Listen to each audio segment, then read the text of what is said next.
Hoy es Día de las Niñas y los Niños. Hoy se cumplen 100 años de que en México se celebra esta fiesta y el objetivo, pues no solo es festejar a las infancias, sino recordarnos a nosotros, a los adultos, que debemos garantizar los derechos de uno de los sectores más vulnerables de la población. Tenemos que asegurarnos de que sean felices y de que puedan tener un desarrollo pleno.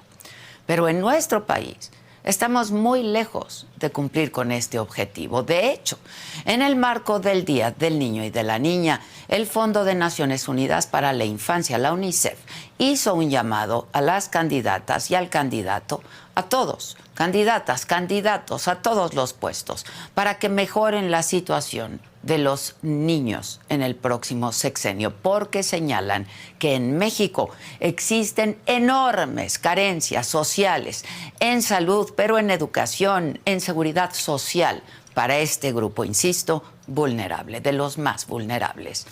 Durante este sexenio, la pandemia, el incremento de la violencia, la negligencia por parte del gobierno han provocado una verdadera catástrofe para los niños y niñas. Un reportaje del semanario Eje Central ofrece algunos datos duros que pueden ayudar a que nos demos cuenta de que la situación por la que atraviesa la infancia es uno de los mayores problemas que hoy tenemos en nuestro país. En los últimos 5 años fueron asesinados 5,245 niños y niñas.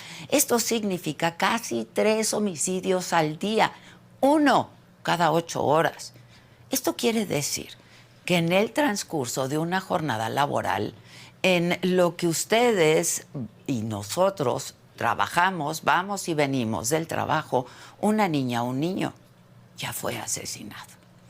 Otra cifra muy preocupante es que del 2019 al 2022, los menores de 17 años que fueron víctimas de violencia sexual aumentaron casi en un 80%, porque se registraron casi 30,000 casos de abuso, más de 20 al día, vamos, prácticamente 1 cada hora.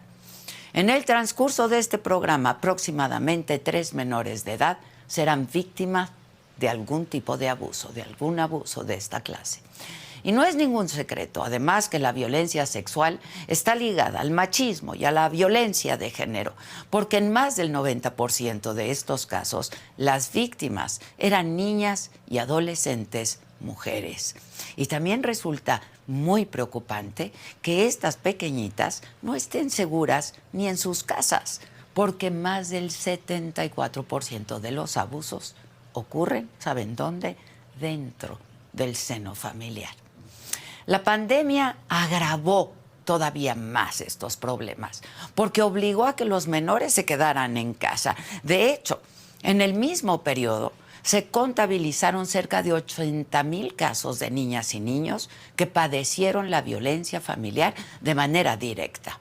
Pero los maltratos y las agresiones no solo ocurren en el ámbito doméstico. El crimen organizado, las redes sociales también se han ensañado contra las infancias. En los primeros 5 años de esta administración desaparecieron 8,351 menores de edad, más del doble que en el sexenio anterior. Esto representa 4 infantes desaparecidos al día. Y aunque no existen datos oficiales, cálculos del Observatorio Nacional Ciudadano y la Red por los Derechos de la Infancia en México señalan que entre 145 y 250,000 niños están en riesgo de ser reclutados por el crimen organizado. Estos niños son vulnerables a convertirse en sicarios y en narcotraficantes. Y por si todo esto fuera poco, debemos considerar que en todas las cifras de violencia contra las infancias hay un subregistro potencial, porque en muchos casos no se detectan, no se denuncian, no se atienden y mucho menos se solucionan. Pese a que este problema ha ido en aumento, la administración del presidente López Obrador le ha prestado cada vez menos atención. De hecho, en el 2024, el gobierno federal destinó menos presupuesto neto a la atención de la niñez y la infancia que en el 2019. Esto, por supuesto, sin considerar todavía la inflación. Y también ha habido una embestida contra las instituciones que le daban seguridad social a las infancias. Uno de los casos más emblemáticos es, por supuesto, el cierre de las estancias infantiles y las escuelas de tiempo completo. Ahí están los resultados, porque estos lugares permitían que niñas y niños de sectores vulnerables estuvieran en un espacio más seguro, mientras que sus familiares trabajaban. Además de la violencia, las infancias no cuentan con la atención médica que deberían. En nuestro país, más del 40% de los menores tiene carencias en el acceso a servicios de salud. Y yo me pregunto si esto también le pasará a las niñas y a los niños de Dinamarca. Uno de los síntomas de esta negligencia, que es criminal, es la caída drástica en los índices de vacunación. En el 2016 se vacunaba a prácticamente el 100% de los menores. En el 2023 solamente se vacunó al 75.7%. Esto no solo afecta la salud de quienes no son vacunados, sino que pone en peligro a toda la población.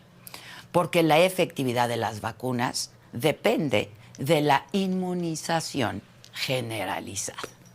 En el rubro de la educación, basta con señalar que está en riesgo la participación de nuestro país en la prueba PISA, que es el examen de la Organización para la Cooperación y el Desarrollo Económico, para medir justamente el rendimiento académico de los estudiantes.